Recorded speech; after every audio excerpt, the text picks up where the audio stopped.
Hey,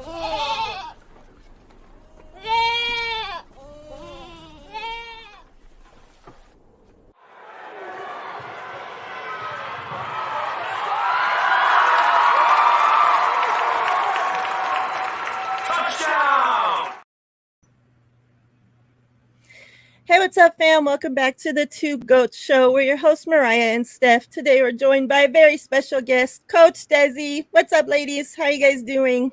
All good in the hood. How are you guys? Doing great. Happy Thursday. Good to see you, Steph. Good to be back on with you. Hope you've had a great week. But yeah, I have a lot of good questions. Hope they're good questions for Coach Dezi. Get the medical, expertise on this stuff. Before we get into that, though, why don't you talk to us a little bit about just how you became a 49ers fan and kind of your 49ers fandom? I was just born that way. Plain and simple. My mom was a football fan. I was raised by a single mom, and so she was the one who brought football into our house. And awesome. She was a Steelers fan and a 49er fan. And back in those days, the Steelers were, big time, and they were the team to beat. And the 49ers really weren't a whole lot of anything. But then the excitement of Joe Montana, the catch, all of that happened, and watching that dynasty was just left a big impression on me. And that was it. Signed, sealed, delivered, always and forever. A diehard 49er fan. I love that.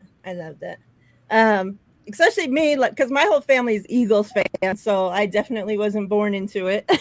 So I'm always so jealous, I guess, of people that have, that they get to be a 49ers fan from the time they were little, and got to live all those moments. I didn't become a 49ers fan until I was old enough to make a decision and to teach myself about football and, all that. So I missed out, on those younger times, I feel like. So I love that you were born that way. Yes.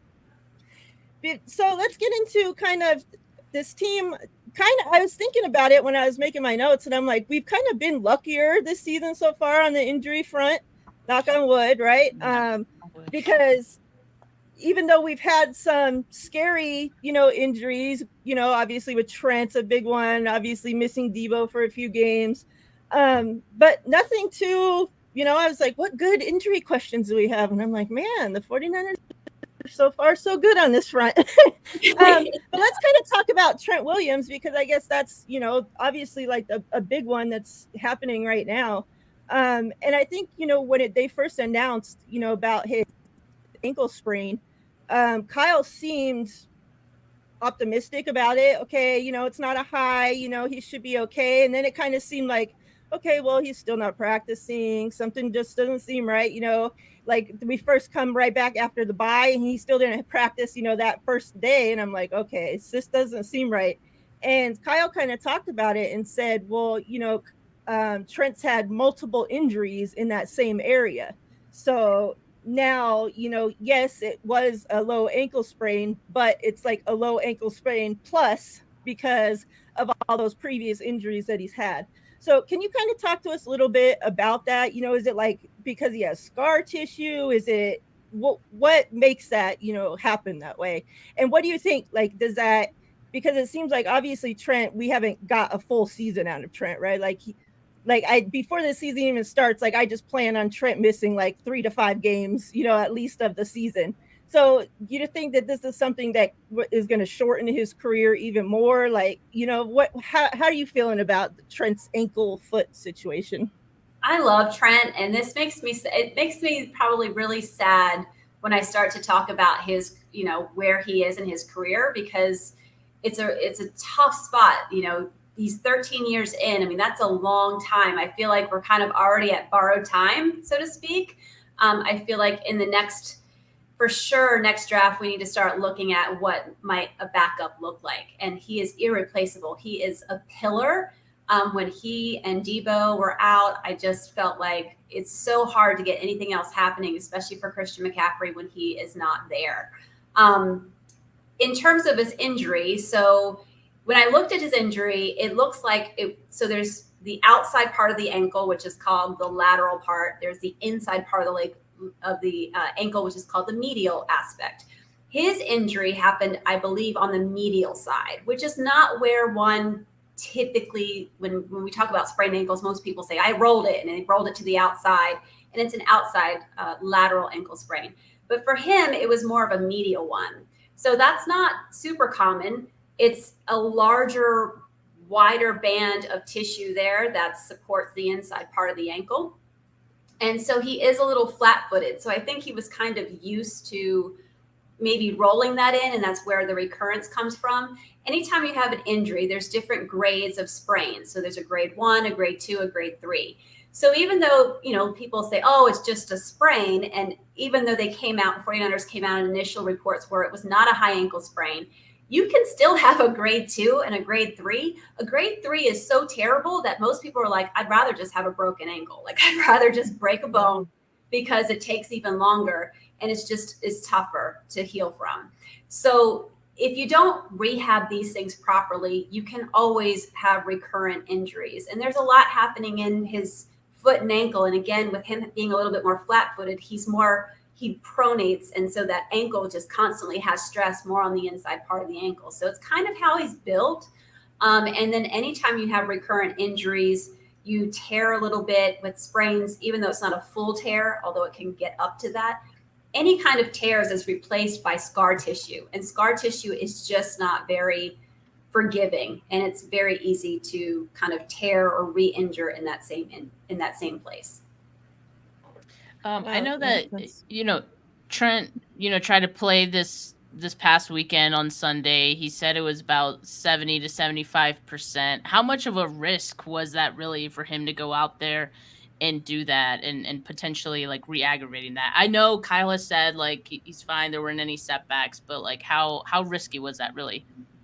I feel like in 13 years in his career, no one's going to know that answer better than Trent, right? I think he knows his body. He's had enough injuries to it that he really knows what he can and cannot do, at that point. But anytime you put somebody out on the field that's coming back from an injury, there's a risk to re-injury, or that they're doing something in a different way that causes them an injury somewhere else, right? They're kind of protecting it a little bit more, or they go into like fall and they're like, oh, I don't want to fall this way. So then they turn their bodies or do something that then injures something else. But I mean, clearly he was running like a freight train. His ankle looked okay to me. I think he was okay to be out there.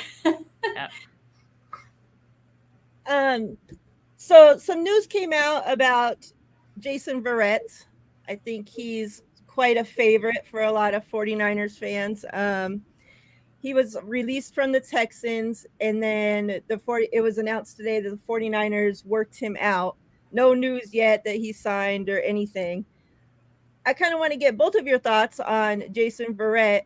Do you think, the 49ers should at least sign him to the practice squad, or, do you think the injury past is too much of a concern? How you guys kind of feel about Jason Verrett? And then Coach Dezi, if you want to, kind of talk about Jason's, if Jason's injuries off the top, or, a little bit. Yeah. Steph, do you want to tackle that first?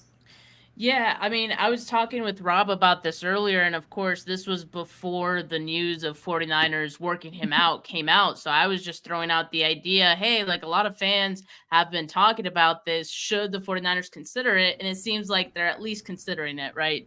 Based on the workout. So he's 32 years old. He hasn't played a game since week 1 of 2021. His last full season, which was with the 49ers, was in 2020. And even in that season, he missed weeks 1 and 2. So he's not foreign to injuries at all. And I'd be more concerned, though, with the fact that, one, there's not a lot of players who come back from the type of injuries that he's had, multiple injuries at this point, and are able to play at the same level they were playing before. So I kind of feel like what he's been able to do, or what he was able to do in 2020, for example, was kind of an anomaly, like personally. And so I think it would be hard to expect him to be able to do the same thing. Now, I don't know if his time with the Texans, which was just a month, and he was only on the practice squad, he wasn't called up for any games, if that should give us any indication on where he's at. But at the same time, I mean, the 49ers could have easily made a call to, D'Amico, anyone who they have familiarity with at the Texans and been like, hey, like, what did you see out of Verrett? Like, is he moving well? Should we bring him in for a workout kind of thing? Okay, yeah, we'll bring him in. I mean, just to get some information on how he's looking. So maybe they felt good enough to like bring him in for a workout. But yeah, I would just wonder if it's worth getting excited for depth for being on the practice squad. I wouldn't mind it, right? Like at that point, it's really just to have that veteran presence. Okay, if he did need to play or be called up to the 53, you wouldn't feel terrible about it because you more or less know what he does bring to the team. But yeah, realistically, like I truly don't know if it'll have any impact on the 49ers season this year. Yeah, it's tough. His injuries, so he has had both knees ACL reconstructions, bilateral, both Achilles tendons, like both, like both legs. Crazy. I mean, it is really tough to come back from that. I mean, everybody's looking at Aaron Rodgers and oh my gosh, he's going to make a try to come back in December. But Aaron Rodgers had a very unique surgery. So yes, he had a repair of his Achilles tendon, but they utilized something called a suture tape. And this is a type of suture that reinforces the reconstruction. So it makes it a lot quicker to come back from and to rehab. And it's like having, what's a good way? I can't think of an analogy off the top of my head, but it really anchors this thing in. So even if there's a partial tear of the tendon, this thing is going to hold steady. So it won't completely, it's going to be really hard to completely rupture all the way through again. So he's got something different. Just fun fact, that's the same type of thing they did in Brock Purdy's surgery. So they used that same technology, that same suture tape. And that's why he was able to come back sooner and get back to the field and return to play. Jason Verrett had all these surgeries before that came out. Maybe this last Achilles tendon was done that way. I'd have to look that up. The news broke today. I didn't even know that we were going to talk about this tonight, so I didn't get a chance to look to see specifically. Just given the timeline of his return to play, I doubt that he did have that. So this is just if it's there to kind of help coach the secondary, like you said, Steph, bring that veteran experience, that mindset to them. Listen, we could definitely use some help in the secondary. And if that's all that he comes in for, air quotes, that's value added, especially depending on what the price point is that we can get him. We got a great deal in Chase Young. Maybe we can score another great deal here and still add value to our secondary. Yeah. What Rob says here, and this is kind of where I was at with it, it's like, I love Jason Verrett, and I think, he brings all the great vibes. And, like you both said, I wouldn't mind it being on the practice squad for that, veteran leadership and, just kind of, be in those young guys' ear. But it's like, if the Texans got rid of him, cut him, I don't want to say got rid of, like that sounds so terrible. if the Texans released him, and, not to throw shade at the Texans, but they do not have near the talent, that the 49ers have on their team. So it's like, it's not like you have a team full of studs that you're releasing, Jason Verrett and keeping these guys. It's like, they don't have that, so it's like, well, if Jason Verrett wasn't good enough to make it, get pulled up onto their active roster and even play, and with, D'Amico being there, D'Amico knows him, so it's like, I just seems like, I don't know. I would feel like it just ever since they released him yesterday, I've been thinking about it before the 49ers even worked him out. And that's what I kept coming back to. It's like, well, D'Amico released him. Like, why? Like, why then would the 49ers pick him up? Like, I get it, like what the chat's saying, in case of an emergency, break the glass. Like, I'm all for that. But I just wouldn't, get my hopes up or count on him being Jason Verrett that we once knew. And I remember when he last tore, that last injury that he got, like, I felt so terrible because it's like, oh my gosh, it's happening again to this guy. Like, by all accounts, the nicest guy, you know, so great with the team, all this, like such a stud, you know, player, and just injury after injury after injury. And I just told myself, like, I just hope, you know, that he doesn't come back for his own sake. Like, just don't keep doing it to yourself. You know, it's like, could you imagine he worked himself back again from this injury and then gets back on the field and something freaking happens again? It's like, when is enough going to be enough? You know, like, when is the next injury going to be enough, right? Well, So, like, I would just hate to see that.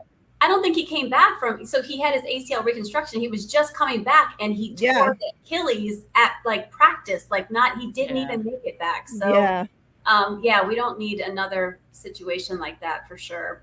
For his sake, you know, listen, we're fans, we love him, right? We know what he was capable, we know what he looked like before all this happened. So in our hearts, none of us want to really say it, but but it's tough. It's tough. And so we love him just as much as we love to not watch him go through that again. So, hey, John, what's up? Thanks for the love. Appreciate you. What's up, John? You have some stuff, or? Oh no, I just based on that question and kind of didn't want to derail, but I was just wondering where the coach came from Coach Dezi. Like, where? I was wondering if someone would ever ask me that. I'm like, I'm just out here being called Coach Dezi. I don't know if anybody's figured out why. Great question, Steph.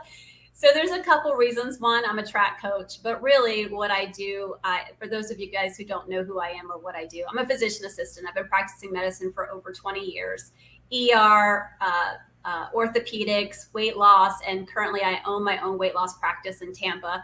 And so I feel like I'm better served being called a coach. I feel like I coach people to a better lifestyle, coach people to better health. And I think that's what medical practitioners really should be doing, is helping to coach them into getting away from medications and things if they can, and just help coach people to better health. So that's where it comes from. Thanks for asking. I was always like, I should like send you a gift or something for just being able to ask that, because I was wondering when it was going to get there. I was like over here, like, what is she? Is she coaching like high school football or something? Like, she's doing something crazy? Like, no, that makes a lot of sense. Listen, one day. So it's interesting. So last night I had my podcast. For those who don't know, it's Girlfriends in Football. Good luck finding it on YouTube, but you can find it anywhere you find a podcast. I interviewed my first flag football girl, a young lady that I've known since she was tiny. She's now playing flag football. And I mean, I just wish I had the opportunity to play flag when I was younger. And so I just tell her all the time, like, man, you put us on your shoulders when you're out there because you got to ball out. And so she's a great girl, great talent. I interviewed her, and her mom's like, you should coach. And I'm like, don't tell me that. Do not tell me that, because, you know, I'm crazy enough to start trying things. I got to get my boys out of the house first. But yeah, maybe one day I'll coach flag. That would be great. That's awesome. Yeah, that is really awesome. Cool. But getting back to like the cornerback discussion we were just having, like, okay, I think like we all kind of have doubts about Jason Verrett being on this team or bringing him back at some capacity, even on the practice squad. But I think also because we're kind of waiting to see what happens with Samuel Womack and Darrell Luter, right? Like, both of those guys are in their 21-day window off of IR. So the 49ers have a decision to make with those guys as well. And so I kind of wonder if maybe the 49ers were looking into Verrett just based on either Womack and or Luter not coming back from their 21-day windows. But it seems like they've started practicing. So then at the same time, I don't know, maybe they're keeping their options open. But out of either one of those guys, and based on the injuries that they had, I think for Luter, it was it like a bruised knee or something like that? I might be getting confused. Hyperextension, right? Was his hyperextension? Okay. Yeah, someone had a bruise. That might have been Danny Gray that had the bruise. Danny Gray, and then hamstring, and I think Samuel Womack is the MCL, the medial collateral. Okay. Yeah. Mm-hmm. So based on their injuries and then both being in their 21-day window right now, like, is there one that you would feel a little bit better about, you know, coming back from those injuries? Or is it kind of like, you know, at this point, they should probably both be healthy. They're probably just as equally capable of coming back from those at this point? Tough to say. Very tough to say. So the hyperextension injury, remember, that's the same injury that Lamar Jackson had with Baltimore last year, and he held out and the whole contract stuff. That was the injury he had, was a hyperextension injury. Hyperextension injuries can really stress your ACL, PCL in the knees. So I was really concerned that, I don't know. And so what's Lamar doing this year? He's staying in the pocket a little bit more. Of course, they have a new OC and all that stuff, and all that matters. But you just wonder is there something that maybe they caught in an MRI that maybe he doesn't quite need surgery, but ... right? Same thing with an MCL strain. So an MCL strain, again, back to like kind of the ankle description, the outside part of your knee is the lateral, the inside part of your knee is the medial side. And so an MCL is that band of ligaments right there on the inside of the knee that helps prevent it from, clicking open this way. You can have different grades of it as well, just like a sprain. So grade 1, grade 2, grade 3. And so it goes anywhere from just a kind of a tweak all the way up to a full tear. So I'm not sure, again, we don't know what severity this is. I would guess it's maybe a little bit worse than a grade 1. So it's maybe a little more than tweak. Maybe it's not quite. If it was a full tear, there's usually more treatment that needs to be done. He'd probably be out for several months, but it's really hard to say. They don't release this kind of information, but one would hope that, he's progressing. And I think tough to say. And they're both probably 50-50. I can't really say it's more promising for this over that. Yeah. Another recent injury and kind of, opening up a roster spot for maybe one of those that you just talked about. That's Nick Zakelj with the torn bicep. You kind of want to talk to us a little bit about that. I know Shanahan said that he kind of just wasn't feeling right. They took him in, got, I guess, an MRI or whatever test you used to find out that, and, saw that it was torn and he would be going in for surgery and on season-ending IR. Yeah, so there's different insertions for the biceps. There's 2 different heads that are attached up at the shoulder. And so depending on which one's torn, usually, they don't necessarily, if it was just you and I out on the street, there's certain ones that you just don't even repair. You're just like, well, you can survive without it. But I believe it's 30% is what you lose in rotation. So if you miss that as someone that you're in that kind of position where you need full power, you do need to get that repaired and get that fixed. So that's it. He's done. You and I, they'd be like, well, you're not a football player. You can still put your pants on. You can still drive a car. You're going to be okay. So yeah, that needs to get repaired. He'll be out. That's unfortunate. How long is normally, do you know, like the rehab for that? I know they say, oh, he should be back next season, but of course they don't tell us he'll be ready by the beginning of next season, the middle of next season. It's going to take a full year. Like how, about typical. He should for sure be back by next season. I don't foresee any issues with that. It's not some instability issue or anything like that. It just has to wait to scar in. It'll be a good, 3 months of scarring in. They'll start some gentle range of motion and then progress them from there. Okay. Steph, you have anything else? Oh, you're muted. Hey, sorry. I had a question on Brock Purdy, and I'm sure you've talked about this, like the same thing tirelessly.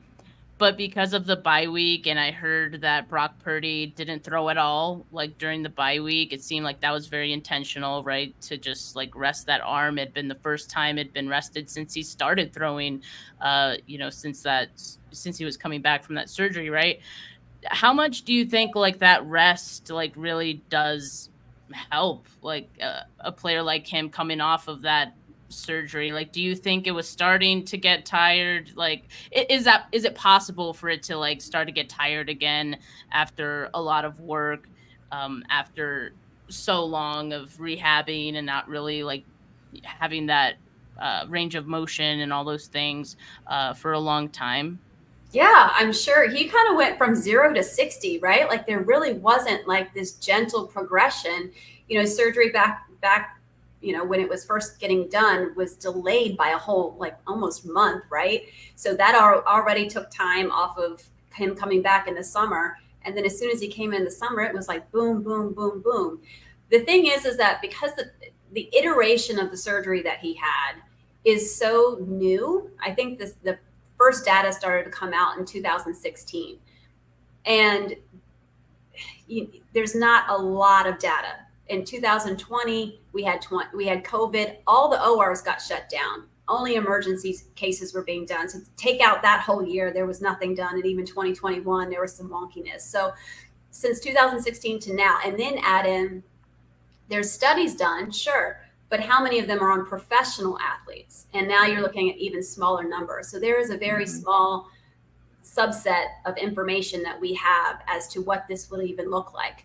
So the practitioner in me was geeking out because I'm like, this is so fascinating from like a medical standpoint. The fan in me is like, I don't want to be fascinated. I want to know what I want to know. So I think there's value for Brock for the bye in two regards. One, the arm for sure, but also the concussions that, the back-to-back head blows and things that were happening, the lack of protection for him in those last couple games leading up to the bye. In my heart, I feel like there was still a little bit of some issues maybe from the concussion. Again, I've said this on a different podcast. We'll never know because it's only something that he would know. Only Brock Purdy would know, because you can essentially pass, a lot of all the workup and the clearances that have to be done to return to the field.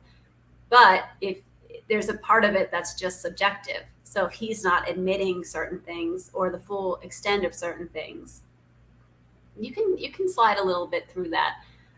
So I feel like there's a little bit of all. I think they just collectively, they all needed a rest, right? We were just kind of not looking sharp out there. So I was thankful for it when it came. But to answer your question, I definitely think there's value. He's only been out of surgery still, 9 months? It's crazy. 8 months. It's been 8 months. 8 months. Yeah. When I saw that throw to Kittle, and we were just talking about it before we went live, right? I was like, man, I think his arm got a little more juice after that bye week. Yes. That was a good throw. Yep. I told you guys I was there, and that thing came out and fast, and I was like, woo, holding my breath, making sure, oh, please let us pick, let George get that one up. And he did. That balled out, went right to the end zone. Yeah, that was awesome. You kind of touched on it right there. The last injury, related thing I have was Purdy and the concussions.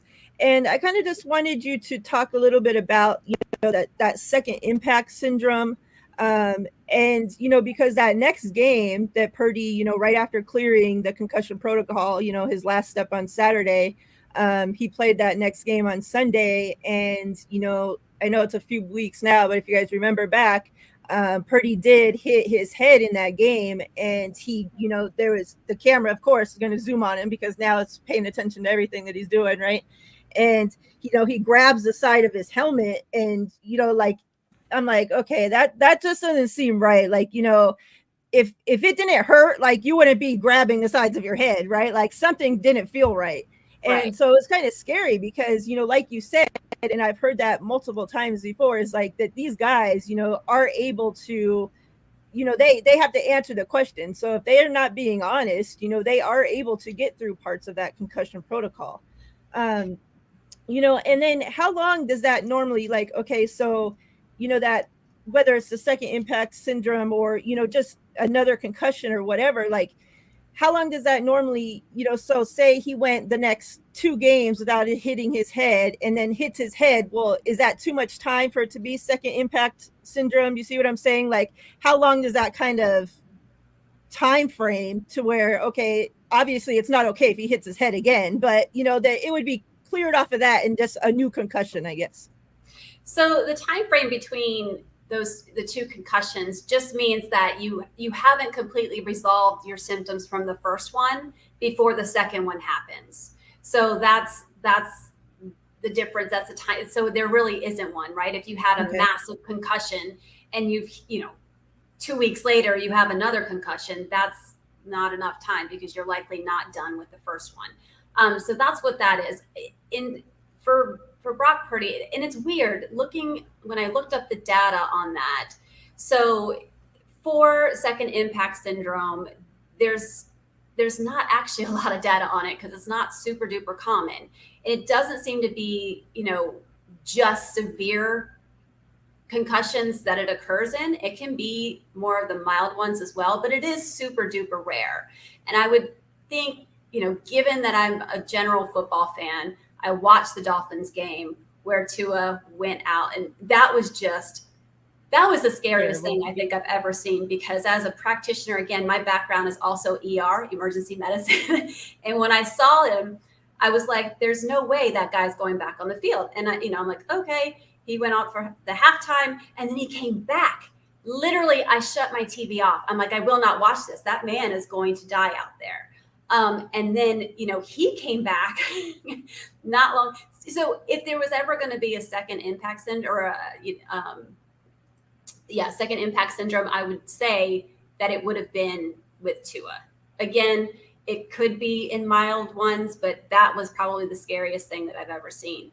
For Brock, I was more worried about just post-concussion syndrome, and that can linger. That can linger for weeks, even months, and it's just persistent symptoms that continue down the road. So every hit, think of a bruise. This is what I tell patients all the time. So I never want to say if I were to punch you, right? But if someone got punched, there would be a mark, right? A bruise, because that's blood vessels are broken and blood is traps under the skin, and that becomes a bruise.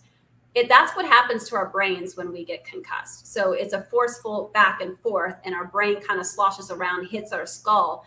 And that's, the brain is kind of softer. And so it can create like a bruise on the brain. And so how long does it take for a bruise to heal on your skin, right? I mean, it has stages. It goes from that deep purple to like the green to the yellow. So it takes time, and same thing with the brain. So you just got to be very cautious with that. And even though the NFL has come a long way, there's a lot of safety things that they put in. They have good measures. They have a third party neurosurgeon that comes in, or neurosurgeon that comes in and make sure that they clear them. But again, unless they're demonstrating severe neurological deficits, it's really hard sometimes to pick up on the little bit of nuances. So it's tough out there. Football is no powder puff sport. There is some serious aggression going on, and lots of hard hits, and they're doing the best they can to protect them. But sometimes it also depends on how forward the athlete is coming with their symptoms. Could you elaborate a bit on the post-concussion syndrome? Because I don't know if I had really heard about that too much before. And I've heard some people say that, Brock Purdy's interceptions, even beyond the game in which I forgot when was it the Browns game that he had that first hit? Or was it the Minnesota game? Minnesota. Okay. So Minnesota. And then he proceeded the following game to also throw interceptions, which everyone is like, he doesn't do this. Like, this is so uncharacteristic. Like, do you feel like that had anything to do with the concussion he had suffered the game before, even though he was cleared? Like, is it possible that, like, even a week later, it can impact, like, your cognitive abilities and things like that, and decision making? Yes. So just black and white answer, yes. Okay. There are cognitive tests that they will have ran on him that he has to pass, right? So, during the game, they're going to ask him things about what quarter are we in, what stadium are we at, who had the ball last, like they'll ask questions like that. So that, he has to quickly respond to those. But then there's also a specific medical test that they'll give them that will iron out whether or not there's little deficits that are happening.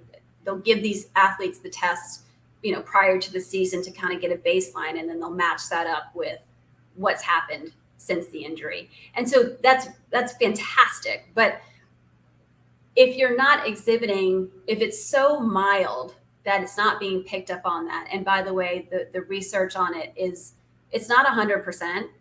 It's not even 90%. I mean, I think it's somewhere around 70%. So, I mean, there's still some gray area there. And again, if the athlete's not telling you, hey, I'm kind of waking up with this dull headache, or there's just this weird thing with my eyesight that isn't enough to like throw off the exam, but something's there, or I'm aging, so I'll tell you, it's like the walking into a room and where did I put my keys? Or walking into a room, like, why am I in this room? That's me every day. Right. Little things like that maybe no one else picks up on except for the people that are super duper close to him. And so I would say that, yes, it's possible. Given what I've seen of Brock Purdy all that time, I would give him the benefit of the doubt that there was still a little something. I can't base that on anything medical. That's just a feeling. Mm-hmm. I would, we'll probably never know. The only person that truly will ever know that is going to be Brock Purdy, maybe his mom, maybe his fiance, people that really, really know him. Mm-hmm. Yeah. Okay. Interesting. Yeah. I know this is kind of going to cut off your face real quick, but Nick, our friend from across the pond says, in rugby, if a player suffers several concussions in a short period, the governing body literally shuts the player down until neuro tests prove the player has recovered. Could NFL end up doing this? And underneath that, he says, players in rugby have been stopped from playing for up to a year. Wow. That's fantastic. I don't know. I don't know if the NFL is there yet. My hope is the more research, the more that we understand about things like CTE, concussions, and how the sport impacts those things, I would hope that they would be more apt to do that. However, it's complicated, right? Because there's contracts. Players want to play. Money's tied up in it. There's just a lot going on, and I don't know the answer to this. But in anything that's non-football, things like rugby, even high school players, and just to you and I, a bad car accident, we can get an awful concussion from it. There's things and recommendations that we're going to give us as lay people that may be a little bit different than the NFL, knowing that people are kind of signing up for a violent sport and they kind of know what injuries are possible. So, I mean, I'm a healthcare provider. I always want to protect people to a fault, maybe overly so. But there's got to be some agreement on both parties as to, how far they want to take that. But brain is very tough. There's so much more for us to learn. Yeah. And a lot of it, we can't diagnose through imaging. You can't do an MRI and know that they have a concussion. That's not diagnosable on any kind of imaging. CTE, you can't diagnose that. Yeah, that's so scary. So there's just too much left to learn before we can really make some decisions that will be helpful. Yeah. That's all the medical, side of stuff I have. Steph, I don't know if you had anything else. No, I was good. This has been fantastic, though, as far as like injuries, and I've learned so much. I love being on here. It's fantastic. You guys are great. I love watching you guys from the sideline. You guys do a great job on your Twitter accounts. I'm always like, wow, everybody's so on it. I feel I'm so delayed on everything. So last one to tweet something out, but I appreciate it. So let's kind of get into the games a little bit. I know, Coach Dezi, you said you were there at the game against Jacksonville. Even the show that me and Steph did before the Jacksonville game, we weren't expecting that the 49ers going to roll in there and just completely handle business the way they did. Of course, you're always hoping, right? But we thought it was going to be a lot closer game, but it was great to see, man, like the offense showed up, the defense, the best outing from the defense that we've seen so far this season. Special teams, great. The coaching staff was on it, great. Kind of just your overall, sum up what you guys thought about the game, how you guys were feeling watching it after. I hope that we're feeling a lot better after this week than we had the last month. Oh, this was great. So Mom and I take a trip every year. That's our mother-daughter trip to a 49ers game. So Mom was with me. and it was just cruddy weather for her. I felt so bad. It was just misting and cold, and cold for people from Tampa. So, but the game itself was fantastic, and faithful showed up. There was just red all throughout the stands. At the end of the third quarter, pretty much Jacksonville fans were rolling out left and right in droves. It was a fun game to be at, to watch Brock Purdy throw to the end zone with Brandon Ayuk catching the first touchdown that we got in that game, to the bomb he threw to George Kittle, to watching Debo come in on the jet sweep and get into the end zone. It was just fantastic to even watch the defensive plays, watch them get huddle up in the end zone and do their celebration was fantastic. I even love that, watching Ambry Thomas, get up and try to take the ball into the end zone. And even Kyle was so excited that they all ran onto the field. It was like watching this come together, the Bosa moment with Chase Young, just all of it. It was like a movie right in front of me. And I was just so happy to be there with my mom, watching it all unfold right in front of me. It was great. I love that. Yeah, they needed it. There's a lot of good takeaways from that game, right? And it just felt like the 49ers that we were accustomed to watching in weeks 1 through 5, right? So they're still not perfect. They're still not at that week 5 one. That week 5 game was probably the best game they had played so far this season. And so they're trying to get back to that. I think they will get back to that maybe this Sunday, right? But I think it just shows that they got the wake-up call they needed. They know they're still that same team who could play at this level. I feel like on Sunday they were reminded of that, right? Like if we're just on our P's and Q's, if we just play to the best of our abilities, no one can beat us. Like it doesn't matter what they come in there and try to do. If we know ourselves and we play our best, then no one could beat us. So I feel like it was great to see the adjustments that were made during the bye week. Again, I also loved seeing Chase Young out there, and he made a huge impact on this game. While he didn't do a lot himself, he had half a sack, right? But just seeing what he was able to do, getting so close to Trevor Lawrence, flushing him out of the pocket, little things. I feel like it opened things up for Bosa. I think it opened things up for Hargrave, Armstead as well. And I think we'll just continue to see that throughout the season. I also loved having Trent and Debo back because I think this team on offense, they really missed those guys a lot. And you see the run game got going again, and that just helped the offense look balanced. And lo and behold, they're scoring 30 points again, So I think those guys were key for the offense.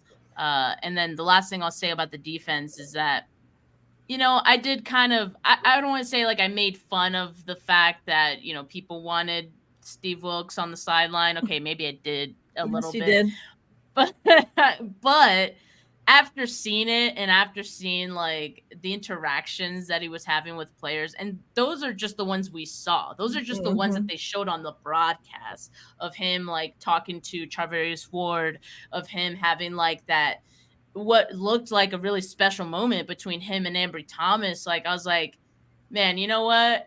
Yeah, that right there. I mean, that stuff makes a difference, I think, to the players. Clearly, I feel like they were one of the driving forces of Kyle Shanahan saying, you know what, these guys want this. They're used to that. They kind of feed off of it too.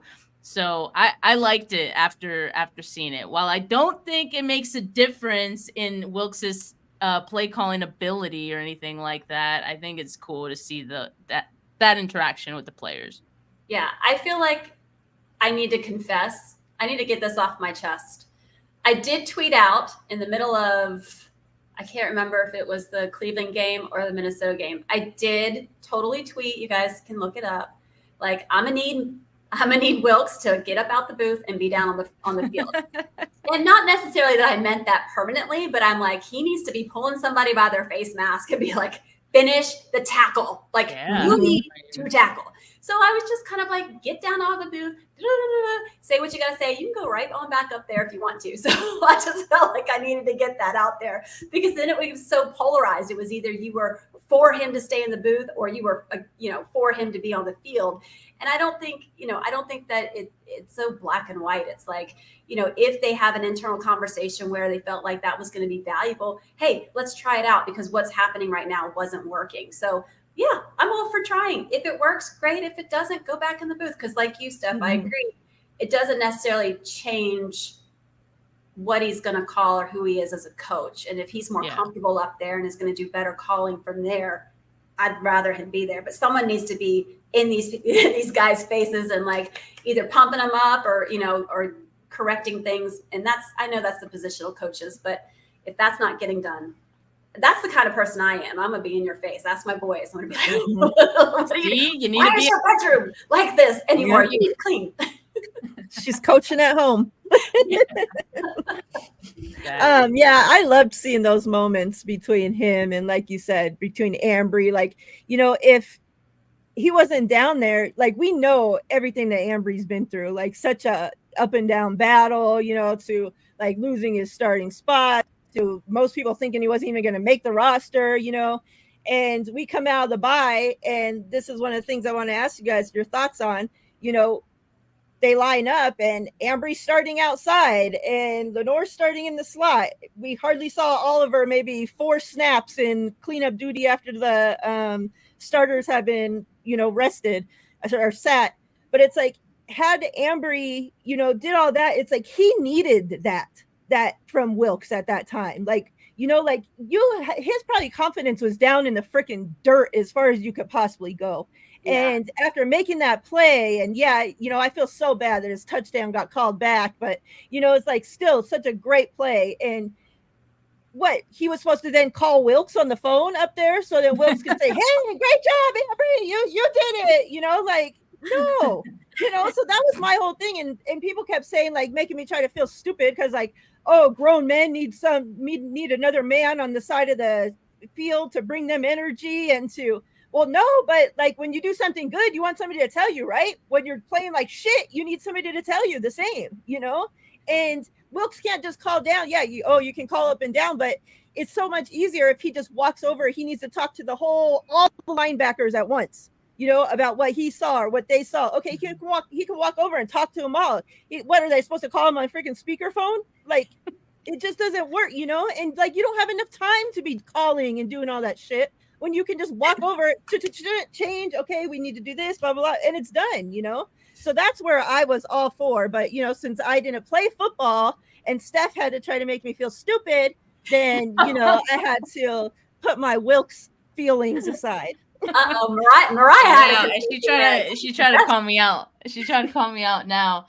But no, I mean, I do feel like, again, like, I don't think it was going to change the play calling or anything like that. But, I clearly the players did kind of need this. They needed to have a face to go to on the sideline. And like what Debbie says here, I really do believe Wilks being on the sideline to be face to face is positive for the players. Like, yeah, clearly, like, they're the ones that needed it. And I think because they were kind of used to that, like, the entire time that Kyle has been the coach, they've had a defensive coordinator that has been on the sideline. And, I was also worried too, because I was like, Wilks is not going to be one of those guys that's going to be like, rah, rah, he's not going to like cheer you on like that.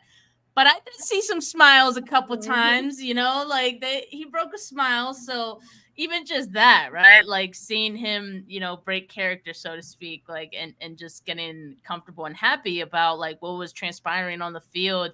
Yeah, players got to feel good about that. And I think that helps them play harder, right? So while I'm also like, they shouldn't need that to play better. And I don't think that's all it was on Sunday. Like, obviously they made other adjustments that worked, but I think in conjunction with everything that we saw, it was nice. It was nice to see. So there, Miriah. He's newer too. So maybe this isn't old. Maybe it was just like, it's sort of like team building, right? Like he's there for even just a couple games and then he can go back up in the booth because maybe there was just some sort of reassurance. Who knows, right? These are all things that we're never going to know. We're not on the sideline, but whatever it was. I have a question. Did you guys, because I didn't go back and watch the game yet from the television, and watching at a game, I totally have ADD and do all these things and look at people and talk to people. So I'm not constantly paying attention. Did they return? Because you guys probably remember, I think it was Nick Bosa was being interviewed and he was talking about how they are used to a 4-man front, right? And they were no longer, they were kind of getting away from that. And it made it sound sort of like he wasn't a fan, right? It kind of, I don't want to put words in his mouth, but that's just kind of the feeling I got. Did they return to some of that in this game? Because I feel like I saw some moments where there was 4-man.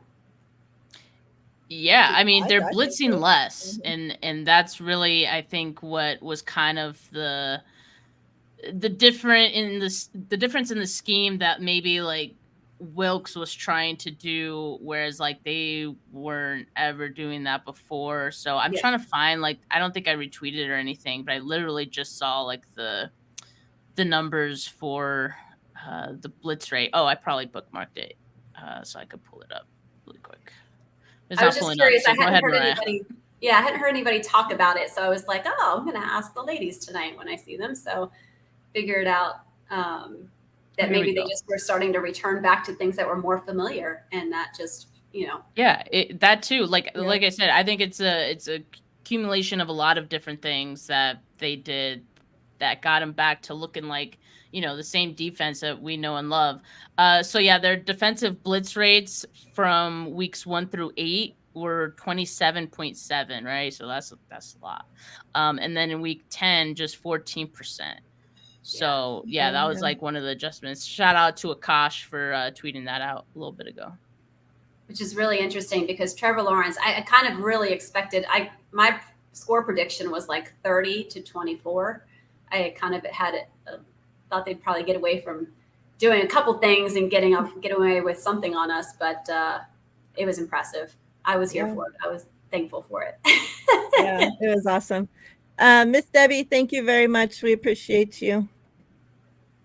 All right. So yeah. Huh? I was going to say Tampa game's coming up. Yep.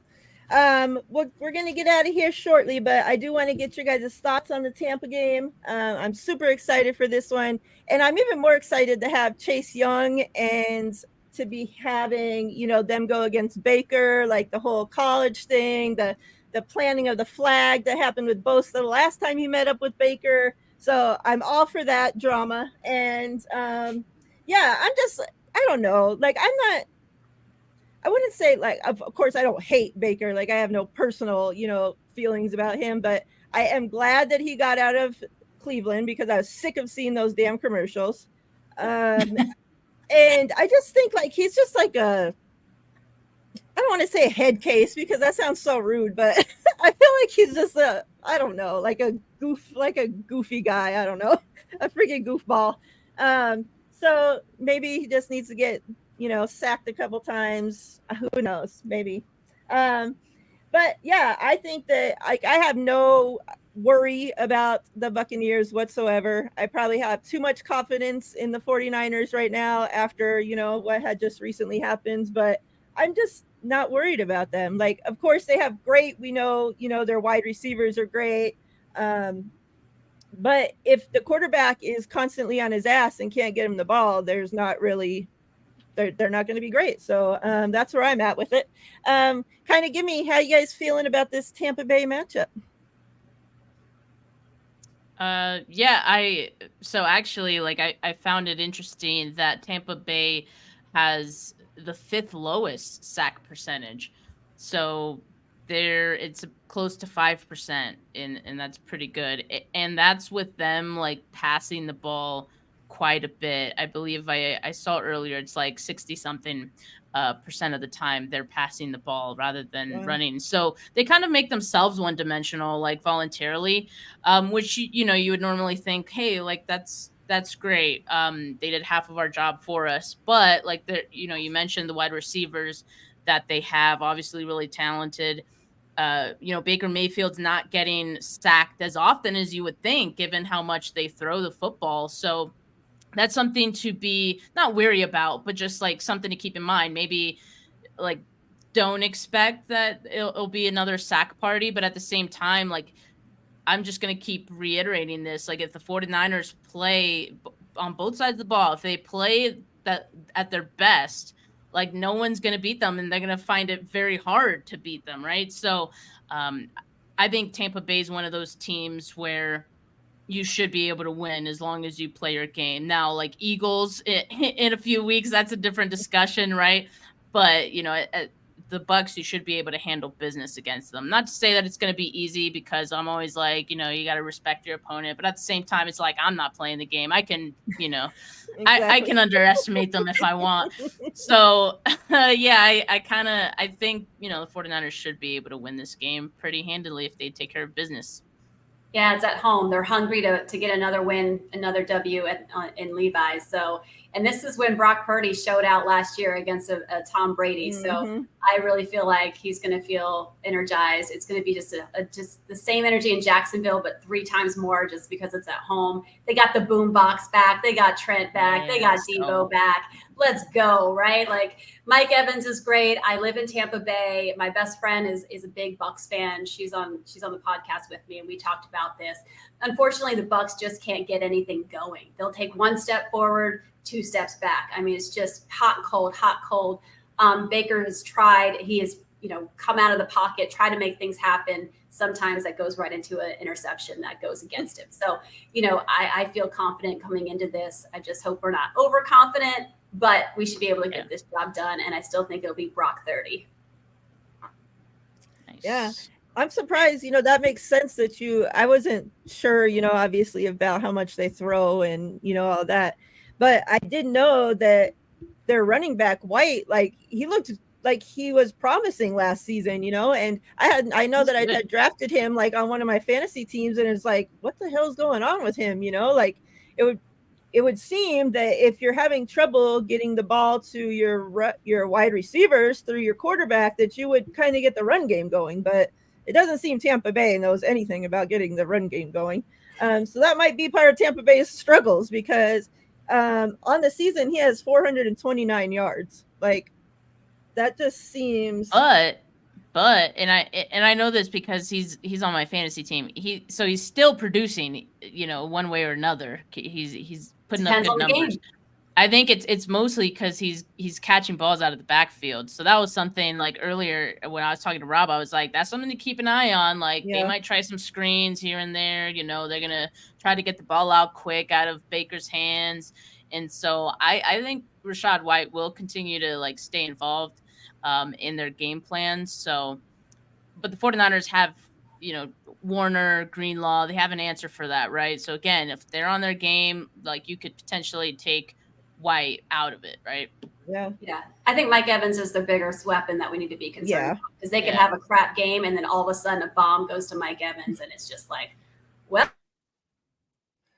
they need to have like Deshaun Gibson like her over the top. Thing probably died. Remember, she said she had about an hour left on battery. Yeah. Oh yeah, it's about an hour. So she said she'll pop in if I'm back on her phone. Okay. So. There you go. But for Evans, I would hope they like have Deshaun Gibson like over the top, just making sure nothing gets past him. Yeah, what I was gonna say about Evans, it's crazy that it doesn't matter. Like, what is it, 6 or 7 or 8 seasons he's gone with like over 1,000 yards? Like, doesn't matter who his quarterback is, what scheme, who his coaches are, like nothing. He finds a way to somehow produce. Like it's crazy. Yeah, your laptop died. I take it. we figured it was your like battery that. Like we kept her too long. Hey, it was actually rather accurate as to how long I had left on there. Yeah, it was pretty close. So we're about to get out of here. Just real quick, I don't know, Coach Dezi, if you do score predictions, but we do.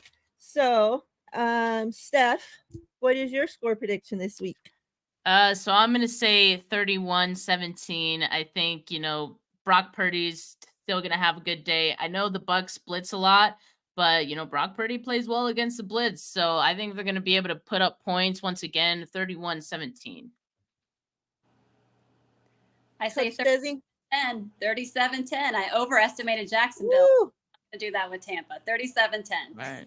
Nice. I love it.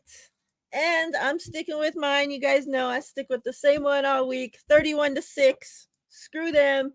They're not scoring a touchdown. I think our defense is going to show up again. I don't care what stats Steph wants to give me that they're not going to get that much sacks. They're getting there.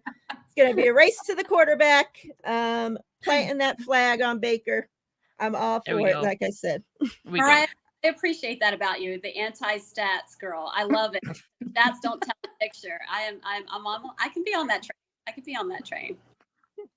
And for what it's worth, Miriah, like I do hope your prediction is right. Like I know you do.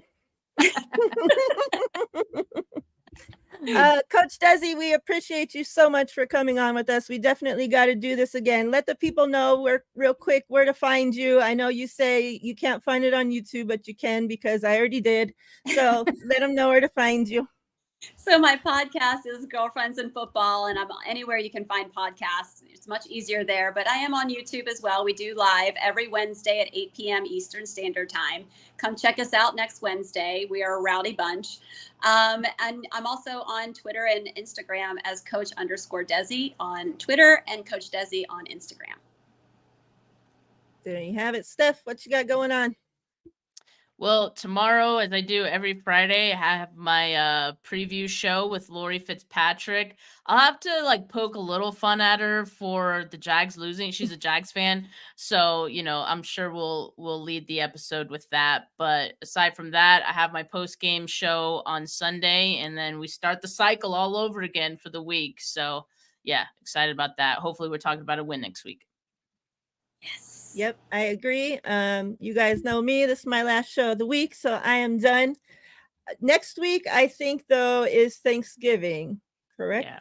Correct. Yes. So I'm not sure when we'll be doing our show. We'll do it talk. Sometime. Yep. So we'll see you guys sometime. Keep an eye out. Again, Coach Dezi, appreciate you so much for everything, for all the knowledge you gave us. It's been great. Steph, you're wonderful as always. Chat, we love you. Much love. Everybody stay safe. We're out of here. Thank you.